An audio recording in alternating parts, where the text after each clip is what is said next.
Viernes de la tercera semana de Cuaresma, conociendo a Jesucristo por el Evangelio. Lectura del Santo Evangelio según San Marcos, capítulo 12, de los versículos 28 al 34. En aquel tiempo, uno de los letrados se acercó a Jesús y le preguntó: ¿qué mandamiento es el primero de todos? Respondió Jesús: el primero es: escucha, Israel, el Señor nuestro Dios es el único Señor, y amarás al Señor tu Dios con todo tu corazón, con toda tu alma, con toda tu mente, con todo tu ser. El segundo es: amarás a tu prójimo como a ti mismo. No hay mandamiento mayor que estos. El letrado replicó: muy bien, maestro, tienes razón cuando dices que el Señor es único y no hay otro más que Él, y hay que amarlo con todo el corazón, con todo el entendimiento y con todo el ser, y amar al prójimo como a uno mismo. Vale más que todos los holocaustos y sacrificios. Jesús, viendo que había respondido sensatamente, le dijo: no estás lejos del reino de los cielos. Y nadie se atrevió a hacerle más preguntas. Palabra del Señor. Gloria a ti, Señor Jesús. Le han preguntado a nuestro Señor Jesucristo qué mandamiento es el primero de todos. Jesucristo no solamente le dice en respuesta cuál es el primer mandamiento por encima de todos los demás, sino que también le dice cuál es el segundo. Y le va a decir: el primero es: escucha, Israel, el Señor nuestro Dios es el único Señor, y amarás al Señor tu Dios con todo tu corazón, con toda tu alma y con toda tu mente y con todo tu ser. Y luego le va a decir cuál es el segundo: amarás a tu prójimo como a ti mismo. Jesucristo ha resumido los 10 mandamientos que, como bien sabemos, los 3 primeros hacen referencia directa a Dios, y a partir del 4.º mandamiento, honrarás a tu padre y a tu madre, hasta el último, hacen referencia al hombre, al prójimo. 3 mandamientos dedicados a Dios y 7 mandamientos dedicados al hombre. Con respecto directamente a la pregunta que le hizo aquel hombre, ¿qué mandamiento es el primero de todos?, y a la respuesta de nuestro Señor, inmediatamente surge una pregunta. De acuerdo a la respuesta que dio nuestro Señor, ¿amo de esa manera a Dios? ¿Amo a Dios sobre todas las cosas? Porque Jesucristo dice aquí: amarás al Señor tu Dios con todo tu corazón, con toda tu alma, con toda tu mente, con todo tu ser. Corazón, alma, mente y ser. ¿Amo a Dios de esa manera? Cada uno tenemos la respuesta, cada uno sabemos cómo amamos a Dios, pero en todo caso siempre es bueno recordar lo que significa amar a Dios sobre todas las cosas, con todo nuestro corazón, con toda nuestra mente, con toda nuestra alma, con todo nuestro ser. En primer lugar, a través de aquellas virtudes que llamamos virtudes teologales, es decir, virtudes que hacen referencia directamente a Dios, porque solamente Él nos la concede. Las virtudes teologales, que son la fe, la esperanza y la caridad. Por la fe creemos en todo lo que Dios nos ha revelado, y además creemos que Jesucristo es Dios, y creemos y aceptamos seguirlo. Pero también hay algunas actitudes que son contrarias a la fe.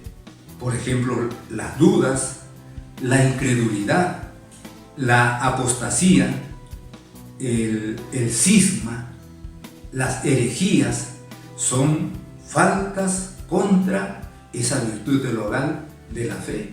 Es bueno revisarse de vez en cuando No vaya a ser que esté cayendo en una actitud incrédula, no acepto del todo este misterio, en alguna apostasía he dejado de aceptar alguna verdad de fe, la apostasía he dejado de lado todas las verdades de nuestra fe.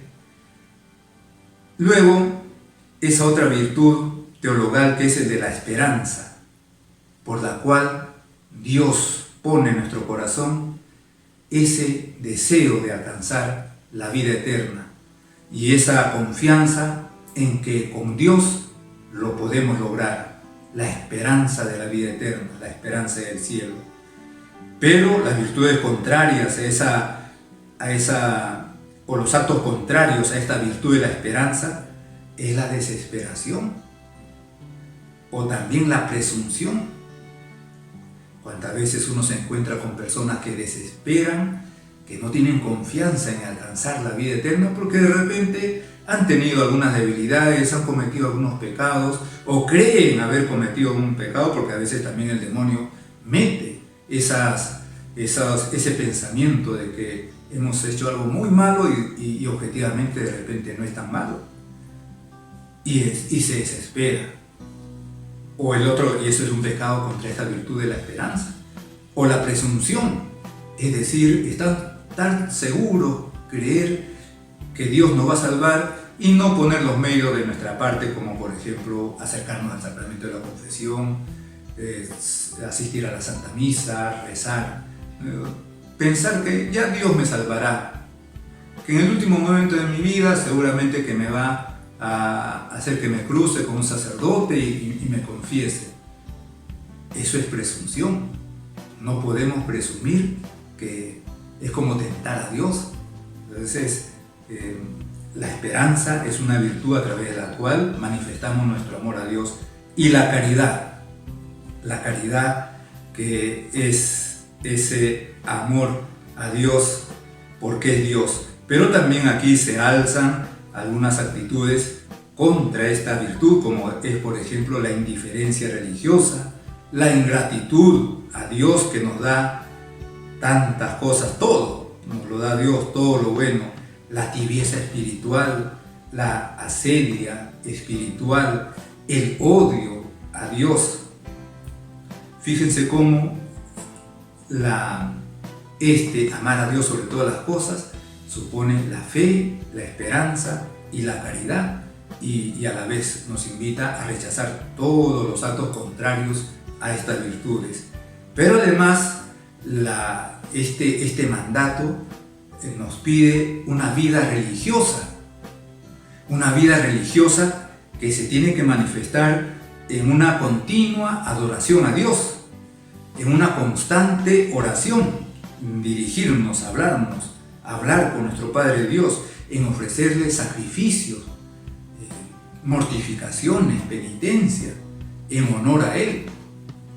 Tener en cuenta que cuando asistimos a la Santa Misa le estamos ofreciendo el más grande sacrificio que se puede haber ofrecido a Dios. Su Hijo mismo se ofreció en sacrificio a su Padre Dios por todos nosotros. Cumplir los consejos evangélicos, la pobreza, la castidad, la obediencia, que no pensemos que es solamente para los sacerdotes y para los religiosos que han hecho ese compromiso o ese voto, es para toda persona. La pobreza, la castidad, la obediencia son formas de vivir la virtud de la religión.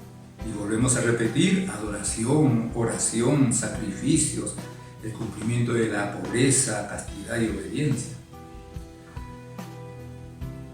Todo esto pues forma parte de lo que aquí nos ha dicho nuestro Señor cuando le han pedido cuál es el mandamiento, el primero de los mandamientos, y nuestro Señor ha dicho: amarás al Señor tu Dios con todo tu corazón, con toda tu mente, con todo tu ser. Este tiempo de Cuaresma es una invitación también a fomentar ese amor a Dios por encima de todo, teniendo en cuenta la fe, la esperanza, la caridad, teniendo en cuenta los actos con los que podemos faltar a estas virtudes y sobre todo promoviendo esa vida religiosa, esa virtud de la religión que nos lleva a una constante adoración a Dios, a una constante oración con Él, es decir, conversación, diálogo con Dios. Que este tiempo de Cuaresma nos siga introduciendo en estos actos que fomentan nuestro cariño, nuestro amor, nuestra relación cada vez más íntima con Dios, con nuestro Señor Jesucristo, con nuestra fe. En el nombre del Padre, y del Hijo, y del Espíritu Santo. Amén.